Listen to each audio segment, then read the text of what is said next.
Hello? Can you hear me? Can you see me?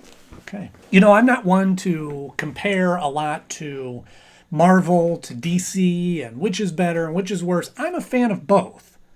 I should change my shirt. You see, I'm a fan of both. Right here. Here's proof. But this episode, I can't help but notice the similarities between Jim Tate and Tony Stark. Stay tuned. We're going to talk all about it.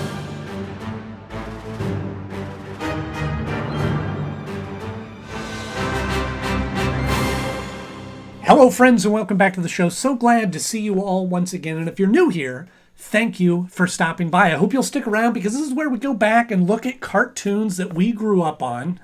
I changed it from 80s and 90s. Cartoons, since this is in the 2000s. Thanks, Ryan McCormick. And right now we're working our way through a series talking about Batman Beyond. So if this sounds like something you might enjoy, please stop below, hit the subscribe button so that you don't miss out on any of the content that's coming your way. Because today we're talking about the episode Armory, which originally aired on March 11th, 2000. They're already calling you the Human Armory. And it's episodes like this that come along that make me kind of scratch my head as an adult that I don't think I would have noticed when I was a kid, of some of the plot points and some of the structure to this episode and the way that this story is told and the similarities of Jim Tate to Tony Stark makes this feel like kind of a throwaway episode. But stick around and find out where exactly I rank this episode in my list of favorite episodes of the series. That comes at the end. So you got to watch all the way through or skip ahead. I don't care. But first I'm going to give you the 60-second Beyond Bomb breakdown. And as you can see, I changed it to Mad Stan since Blight isn't in it anymore and Mad Stan wants to blow things up. So, hope you enjoy. Anyway, that's going to blow up if I don't tell you the complete synopsis in 60 seconds. And for all the naysayers out there, I know I still finish the synopsis. It doesn't feel fair if it blows up that I don't tell you the end of it. Or maybe I should. Maybe if it blows up, that's it. Nobody knows how the episode ends. That'd be cruel, wouldn't it? Anyway, here we go. We're at Jared's birthday party, a fellow student of Terry and Max's and them, and he gets this big car, a big reveal, and his dad is going, oh, nothing's too good for my kids. And then we see this montage of him getting laid off, and then he's going to find another job, and he finally meets up with an old friend of his that offers him some jobs doing weapon design, a little unsavory, and goes, well, I could do that, but I got to break into Wayne Enterprises and get the plan. So he does that, and Terry tries to stop him, but he's all suited up in this armor mech suit kind of thing, and he barely gets away, and he gives them the plans. He goes, oh, I don't like this, but I want to take care of my family and give them all this stuff that they enjoy. And his wife's redoing the house, and so he goes out and he has to get another device from the Wayne Enterprises. And again, Terry comes in, Batman is trying to stop him, and he gets away. And then finally, his son Jared, who, while borrowing some socks, finds what's been going on and why he's been so short with everybody. He goes to his lab and he hides out and he goes, oh, Dad, what are you doing? This is what you should be doing. He goes, oh, okay, this is all over. And Terry shows up, and the guy that he's working for is now trying to shoot him and take him down. And then Terry gets away, and finally, boy, that was close. That was real close. Because once they get outside, then they're fighting, and Jim finally turns on his employer and goes, oh, no, I'm not going down this path. And since he cooperated with law, everything works out okay, and he gets a shortened sentence. But then Max and Jared have a little flirtation at the end of the episode. Love is in the air. Now let's stop all this panic and go out to dinner. I didn't realize this until I was researching for this episode, that this is not Jim Tate's first appearance in the episode. He was in the show. He was in the episode Spellbound, which you can see up here. So some of this isn't fair to say, but certainly I don't think we met Jared before his son, and we certainly didn't know a lot about Jim. But it feels like this opening sequence is kind of just a underwhelming way into the series, especially because we don't know the background of these characters. We start off at this birthday party, and we get this kid's getting this really lavish gift, and everybody's kind of rolling their eyes at this. Is it possible that we're just a teeny bit jealous? And then naturally, so hey, big spender, he ends up getting laid off from his job. They're downsizing, all that kind of thing, and then we see this montage of him trying to get a job and getting turned down. You mean he wants to dump me and hire someone else at a lower salary? I have many issues with this sequence. One, we don't know the character well enough for us to care a whole lot. And also seeing this this kind of setup of this guy that makes a lot of money, is seemingly really good at his job, is able to buy his family everything that he wants, get his kid a car for his 16th birthday. You sure don't do anything halfway, Big Jim. The impact is not as heavy to go, oh, gee, poor guy, he lost his job, as it would be if it was somebody that was trying to make ends meet and just wants to get his kid back and wants to keep his house from getting foreclosed on. His whole purpose, his whole drive to do unsavory work for this guy to maintain this high level of standard of living, which again is just, it's not real relatable. Of course, there are certain unofficial job opportunities. So it's a weird kind of way into this episode that we kind of spent a lot of time setting up this situation. One, I don't know if kids can relate to that or would have related to that as well as adults could, but at the same time, as an adult watching this, and I'm going, oh, boo-hoo, you can't afford this lavish lifestyle. Your 16-year-old kid might have to get his car repossessed or whatever. Doesn't connect the dots for me.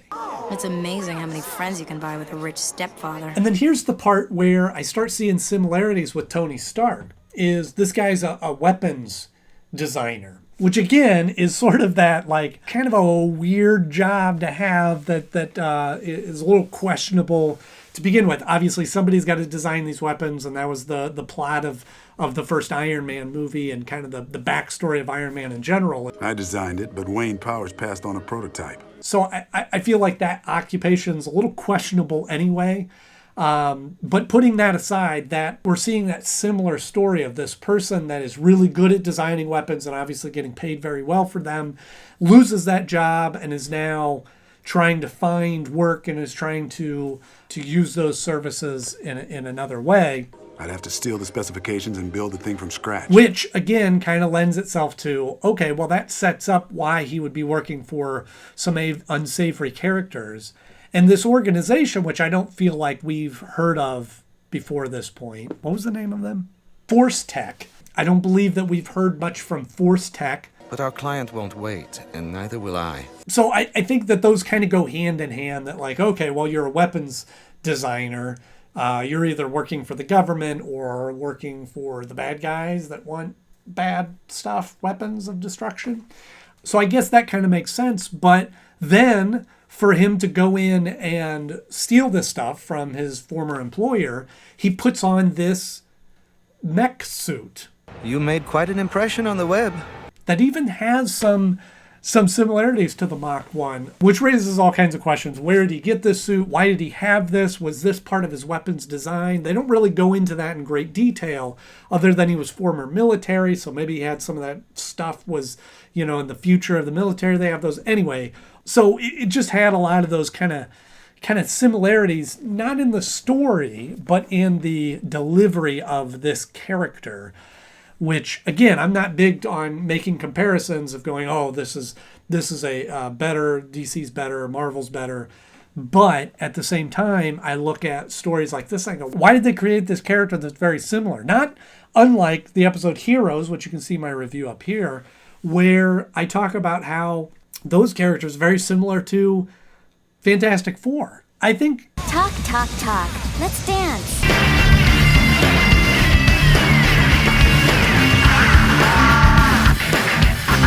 I think the bottom line is, I think DC has great characters, great story. I've just tended to favor them more because that's what I grew up on, enjoyed reading those comics as a kid. But at the same time, Marvel has a very different set of heroes. And maybe there's a whole video in that talking about the differences of Marvel and DC. Whatever you want, hon, I'm sure it'll look great. That I also enjoy now, coming to them a little bit later, kind of surface level understanding when I was a kid, but coming to them now that I enjoy them for just different reasons now. That I see episodes like this and I see similarities that come up in this kind of context and I go, why?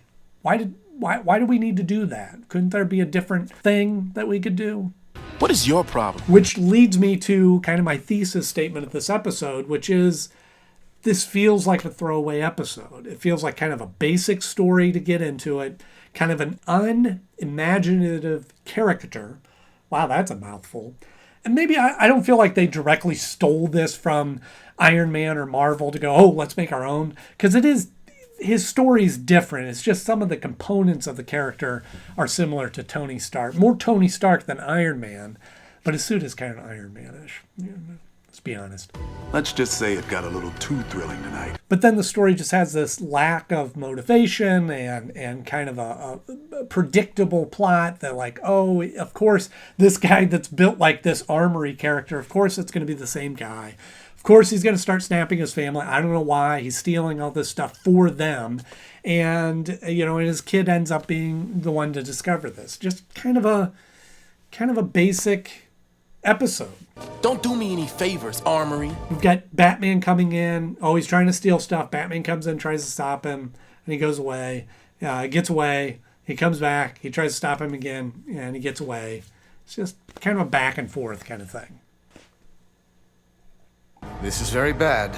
You'd better do something. And again, don't get me wrong. I'm not expecting every one of these episodes to be a home run like Batman the Animated Series. Sorry, I put it out there. Had to make that comparison. I'm sorry, Jim, but either he goes or we go. But I don't expect that from Batman Beyond. And certainly I know at this time, I mean, look at how many stories that the DC Animated Universe has told, from Batman the Animated Series to the new Batman Adventures to Superman to now Batman Beyond. At this point, they were getting ready to or starting to launch the Justice League. Couldn't think of the name of that. So there's a lot of stories there. So again, I don't expect everyone to be a home run, but sometimes it feels like epilogues. Sometimes it feels like episodes like this come along and are just kind of subpar. Just kind of fly under the radar. Kind of. There's no reason the Tate family shouldn't have the best. And for me, even the battles, even the fight scenes in this episode were kind of boring. Again, it kind of goes back to some of my issues with the Superman animated series. It was just a lot of, this ended up being just Batman versus big guns. Here's a tip. Hard isn't fun. Yeah, it's kind of neat seeing Armory character kind of just pull out bigger rocket launchers and missiles and guns and shooting, Batman kind of evading that and, things blowing up. But, just kind of gets boring after a while. I'm sorry. I didn't mean to snap. Kind of towards the middle of the episode, maybe a little past the halfway point, we start digging into this investigation. Terry trying to figure out who this is and why he's doing this. To me, as a viewer, it's a little late for that. We know, as the audience, who he is and what happened and how this happened. So to see Terry trying to figure this out, and granted, he does figure it out pretty quick. Suddenly, Wayne Powers is burglarized by a guy with enough equipment to stand off a Marine battalion. But then it's weird that it's Terry that then goes to pursue Jim to confirm his theory. Why wouldn't he just become Batman at that point? But anyway, and then we have Jim's son, Jared, who they kind of giving more to do in this episode, and so he goes and investigates. Who is he to start investigating? But I guess blowing up the town comes first, you dreg. Furthermore, who borrows their dad's socks? That was a terrible excuse. What are you doing in Dad's drawer? Just borrowing some socks. And then further to the point, we see Jared go into this workspace. Even the guy that comes in with Jim comments that, like, The war room. Very shui. Here's a guy that's not hurting for money if he has this personal lab like this. Oh, and here's an idea for getting your money back. Sell that. Sell all that equipment. I'm sure somebody would buy that just to make ends meet so you get a more reputable job. Just a thought. And then we see Jared hanging out. He gets bit by a spider, becomes Spider-Man, and then, or wait, no, that's something else. Dad, no! I'm doing this for all of us. And then here at the end, the climax of this whole show sort of was a little all over the place. So Batman swoops. So Jared gets revealed. Jim's employer wants to take down his kid, and he goes, no, you can't do that. So Jim's protecting his kid. Batman swoops in. This guy thinks, oh, I can take down Batman. Who's he to be able to do that? And starts blowing up this guy's shop. And then we see, they're fighting. And then we see a change of heart from Jim, who just 2 scenes ago was trying to kill Batman himself. And now he's going to protect Batman. Where did this change of heart come from? The war's over, Istvan. We lost. Again, I don't feel like we know enough about this character to go, oh, he's really a good guy. because all we saw was he has a lot of money, spoiling his family, and then supposedly is trying to do these bad things to try to take care of his family. But then we see him just snap at his family. It's my stepdad. He's acting very unsure. And he's trying to stop Batman from stopping him. Nobody's going to stand in his way, and now he's protecting Batman. It's a little all over the place for me. He's just depressed. Give him some time. He'll snap out of it. And again, back to the point when of him trying to attack Batman. One of the moments in this episode that was kind of very telling that this was sort of a throwaway episode is one of the commercial break cliffhangers, which, you know, they do a lot in the show and in a lot of shows, is where they want people to come back in network television days when they would have commercial breaks. They wanted to keep kids' attention, and versus doing what I used to do as a kid, which I'm sure a lot of people did, was we would watch a show until the commercial break and then flip over and watch the other show until getting choked up just thinking about it. Then flip over to another channel, watch another show until that commercial break and come back. We'd watch several shows because you couldn't pause it. You couldn't record it. Well, you could with VHS, but that was all messy. But you couldn't like just stream it or watch this through and binge watch and all that kind of stuff. So writers would employ these techniques of like, oh, let's keep a cliffhanger so that you want to see what happens. Who, if he gets stopped, what happens? Does he die? Does this person get shot? Whatever. And one of the cliffhangers in this episode is literally Batman hanging from a lamppost and Jim Tate's truck speeding towards him. And then we come back from the commercial break, and all Terry does is lift up his legs. Which I'm like, I don't know why he couldn't just like cut the rope or unhinge the rope. I mean, he does that all the time. Oh, wait, that's Spider-Man. No, but he throws the Batarang or shoots the Batarang or however it comes out, and then he grabs onto some swings, grabs onto another thing.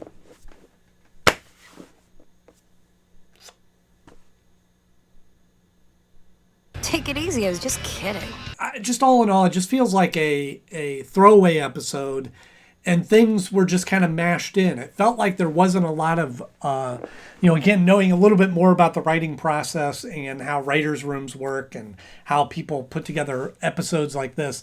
It didn't feel like there was a lot of rewrites in this because things didn't happen for a good reason, and it was like this felt like a first draft. Like they threw all these ideas in, let's get all this in there, because there is a lot that happens in the episode, I'll give it that, but some of the things are kind of conflicting. Where does the man who has everything put it all? For example, we see Max and Jared having this kind of contention, rivalry, kind of butting heads there earlier.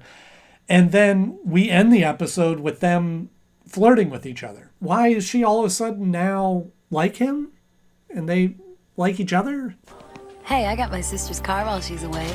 Anytime you need a ride, I'm there, Jared. So when it comes time to rank this episode, again, I feel bad for being hard on these episodes, but I'm just trying to be honest. I'm trying to watch these episodes and give you my take on it from now. And again, I'm just ranking these episodes against each other. I'm not saying that this is the worst episode of television ever made.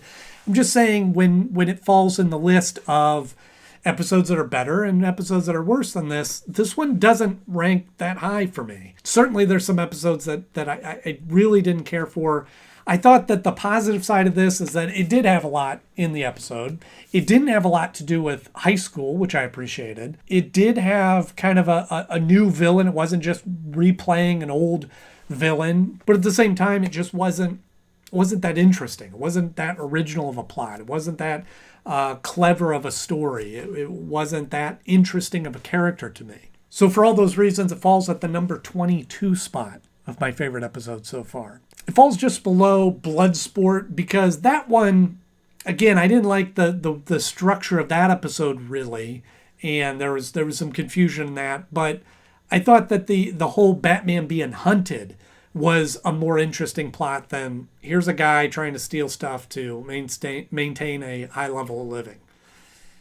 Just didn't do it for me. But I do have this beating out Splicers because that episode, again, was very tied into high school And I know that some people really like that episode and like those group of characters, but again, that one to me was just more disgusting than interesting. and it ends up just kind of falling just below this episode. Maybe you're spoiled. So my question for all of you, did you see the similarities of Tony Stark and Jim Tate, or is that just me, or are there other similarities that you noticed, or am I just way off base? Let me know in the comment section below. Now, if you've made it this far in my video, I really hope that means that you enjoy at least my take on the episode, whether you agree with me or not. And if you do and want to see more episodes like this, just hit subscribe. It's real easy. Just click that button, and then you can click the little bell there too, and make sure that YouTube tells you every time that I have a new episode coming out, which I have new episodes coming out every week, so you don't want to miss any of those. So just hit that subscribe button. I'll wait.